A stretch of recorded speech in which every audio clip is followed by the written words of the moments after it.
أنا بنت الشهيد مصباح أبو صبيح اللي عمل اليوم عملية استشهادية بالقدس، والحمد لله صار فيها قتيلين من الصهيونية وأصاب 8 والحمد لله. إن شاء الله أبوي بكون شفيع لنا يوم القيامة إن شاء الله، وندخل الفردوس من وراء أبوي، والحمد لله إحنا كثير مبسوطين وفخورين في أبوي.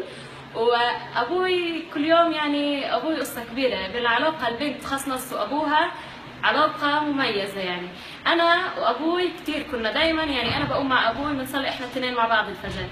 اليوم كغير العاده يعني بدك تصلي، اكيد بدي اصلي طبعا. رحت اتوضيت وجيت، كان ابوي بيصلي السنه يعني واخوي، وانا كنت جاي متوضيه، فلبست شاشيه الصلاه بدي اصلي، واقف عمال بدي احط الشاشيه لهو بجيب لي اللي مصليه وبفرد لي اياها، مع انه هو بيعرف انه انا ما بحبش اصلي على المصليه، دائما بصلي على الارض.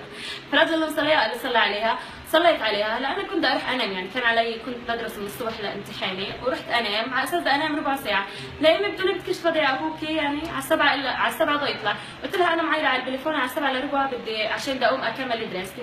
حكت لي طيب، عمال بدي أنام لهي بتقول لي إيمان قومي أبوكي هلا بده يروح يسلم حاله، قلت لها طب ماشي.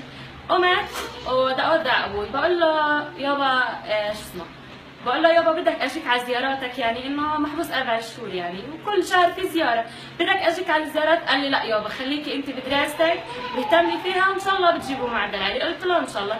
قامت اختي الثانيه يعني وقال لها يابا ديري بالك على صلاتك وبدي اياك تصيري تصلي، هي ما بتصليش يعني صف خامس هي بتصليش، انا بدي اياك تصيري تصلي. حكت له طيب، وحكى لاخوتي كل واحد يدير باله على حاله، وقام اخوي كان نايم راح سلم عليه وباسه، وودعنا كالعاده على اساس انه رايح ينحبس 4 اشهر يعني مش شيء كثير يعني، فاحنا عادي انه خلص بس 4 شهور، ما هو انحبس اكثر من مره يعني، كان ينحبس سنه وسنتين، كانوا ياخذوه كثير وينحبس 8 شهور، فانه بالنسبه لنا 4 شهور شيء عادي يعني.